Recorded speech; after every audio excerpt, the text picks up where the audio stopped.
সংসদ নির্বাচনের পরদিন বিকেলে রিকশা চালক আনোয়ার পাগলা যখন ঢাকার গুলশানে বাংলাদেশ জাতীয়তাবাদী দলের কার্যালয়ের দিকে যাচ্ছিলেন, তখন সেখানে শোরগোল পড়ে গেল। তার রিকশার হুডের একদিকে বাংলাদেশের পতাকা এবং অন্যদিকে বিএনপির পতাকা লাগানো ছিল। আনোয়ার এই দলের একজন একনিষ্ঠ সমর্থক। কাতার ভিত্তিক সংবাদ মাধ্যম আল জাজিরাকে তিনি বলেন, সবাই আমাকে পাগল বলে, কারণ আমি এই দলটিকে আমার জীবনের সবকিছু মনে করি। কিন্তু তাতে কি যায় আসে?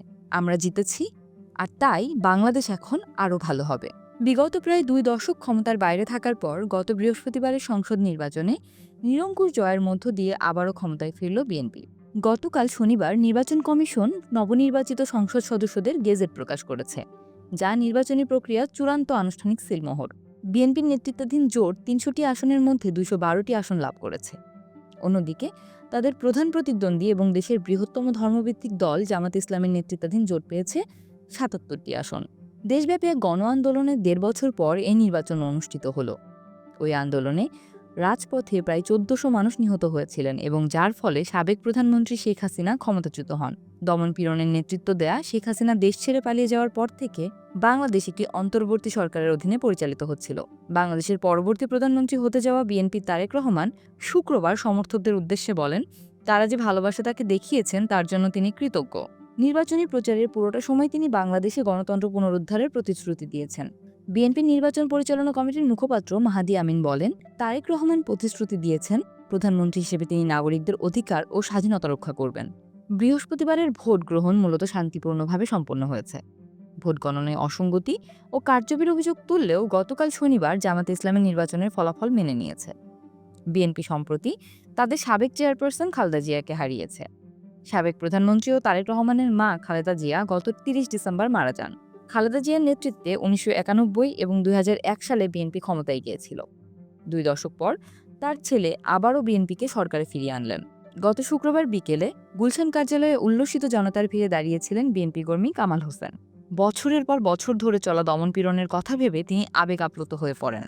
তিনি বলেন, দীর্ঘদিন আমার মনে হতো শেখ হাসিনার শাসনকাল কখনো শেষ হবে না। ২০২৪ সালের জুলাই অভ্যুত্থানের কথা উল্লেখ করে তিনি যোগ করেন, এখন জনগণ আমাদের এই ম্যান্ডেট দিয়েছে, আমরা বাংলাদেশকে ফিরে পেয়েছি।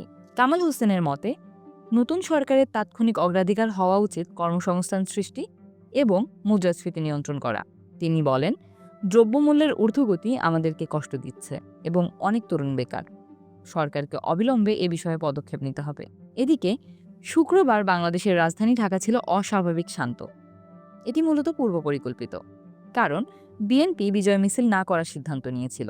শুক্রবার রাজধানীর মগবাজারে জামাতের প্রধান কার্যালয়টিও ছিল নিরুত্তাপ। কার্যালয়ের আশেপাশে থাকা কিছু সমর্থক তাদের হতাশা ব্যক্ত করেন। আব্দুস সালাম নামে এক সমর্থক বলেন, গণনা প্রক্রিয়ায় কারচুপি হয়েছে এবং মিডিয়া জামাত জোটের বিরুদ্ধে পক্ষপাত দুষ্ট ছিল। তার মতে, সুষ্ঠু প্রক্রিয়া হলে তারা আরও বেশি আসন পেতেন। অন্যদিকে জার্মানিতে বসবাসরত জামাত সমর্থক মুয়াজ আবদুল্লার মতে, জামাতের পরাজয় ছিল সাংগঠনিক ব্যর্থতা। তিনি বলেন, অনেক আসনে জামাত ভালো প্রচার চালায়নি, এমনকি বেশ কিছু জায়গায় তাদের যথাযথ পোলিং এজেন্টও ছিল না। দীর্ঘদিন বিএনপি ও জামাত মিত্র থাকলেও এই নির্বাচনে তারা একে অপরের প্রতিদ্বন্দ্বী হিসেবে লড়াই করেছে।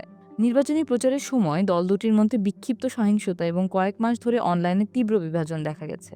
দলের কার্যালয়ের বাইরে বিএনপি কর্মী সুজন মিয়া বলেন, আমরা কোনো শত্রুতা চাই না, আমাদের দেশ গড়ার দিকে মনোনিবেশ করা উচিত। জবান নামে বাংলাদেশের একটি সাময়িকী সম্পাদক ও রাজনৈতিক বিশ্লেষক রেজাউল করিম রনি বলেন, এ নির্বাচনে বিএনপির জয় বাংলাদেশের ডানপন্থার দিকে ঝুঁকে পড়ার আশঙ্কা কমাতে সাহায্য করবে। তার ভাষায়, এই নির্বাচনের মাধ্যমে জনগণ এক অর্থে দেশের রাজনীতিকে সেই ঝুঁকি থেকে মুক্ত করেছে। তবে রনি সতর্ক করে দিয়ে বলেন, আসল পরীক্ষা এখনই শুরু। তিনি বলেন, সুশাসন, আইনশৃঙ্খলা এবং জননিরাপত্তা নিশ্চিত করা এবং একটি অধিকারভিত্তিক রাষ্ট্র প্রতিষ্ঠা করাই এখন বড় চ্যালেঞ্জ, যা ২০২৪ সালের গণ অভ্যুত্থানের আকাঙ্ক্ষার মূল কেন্দ্রবিন্দু ছিল।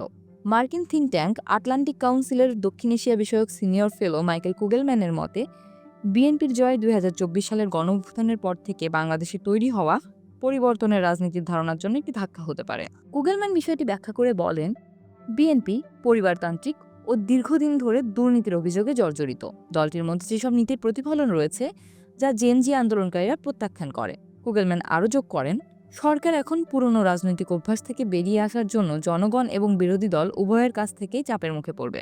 তিনি বলেন, নতুন সরকার যদি আবারও দমনমূলক বা প্রতিশোধমূলক রাজনীতিতে ফিরে যায়, তবে সংস্কারপন্থীরা হতাশ হবেন এবং গণতন্ত্রায়নের প্রচেষ্টা পিছিয়ে যাবে। বাংলাদেশের এবারের নির্বাচনের ফলাফল সামগ্রিকভাবে পুরো অঞ্চলের জন্য তুলনামূলকভাবে কম টানাপোড়েন সৃষ্টি করবে বলে ধারণা করা হচ্ছে।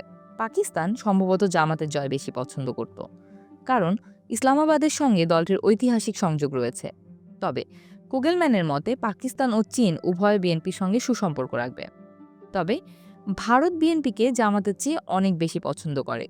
ঢাকার বিএনপি কার্যালয়ে ভূ রাজনীতির এসব সমীকরণ যেন অনেক দূরের বিষয় বলে মনে হচ্ছিল। দলের নেতা শামসুদ্দোহা তার 2 নাতি-নাতনিকে নিয়ে এসেছেন এই মুহূর্তটি ভাগ করে নিতে। তিনি বলেন, এই অনুভূতির কোনো তুলনা হয় না। স্বৈরাচারী শাসনে আমরা অনেক কষ্ট পেয়েছি। এখন আমাদের দেশ গড়ার সময়।